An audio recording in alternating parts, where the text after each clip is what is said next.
Hi, I'm Julie Folcik with the Shannon Jones Team at Keller Williams Realty. And in today's episode of Home Buying 101, we're covering a common question. Can I use a 401k to buy a home?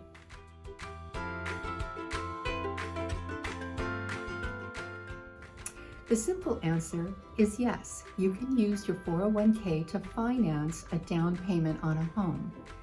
If you have a sizable 401k retirement fund, it might be tempting to use those funds. But is it a good idea? Let's review some of the ways you could use your retirement funds.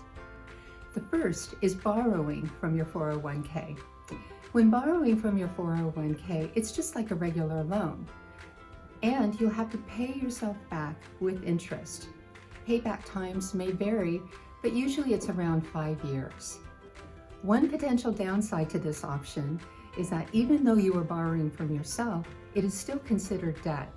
And in the eyes of a lender, that additional debt could hold you back from certain mortgages and rates. So the second option is withdrawing from your 401k.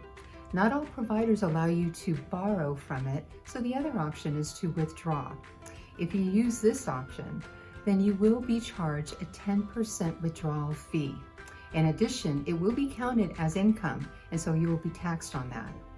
If you have any questions or you need a referral to a great local lender, give us a call. See you next time.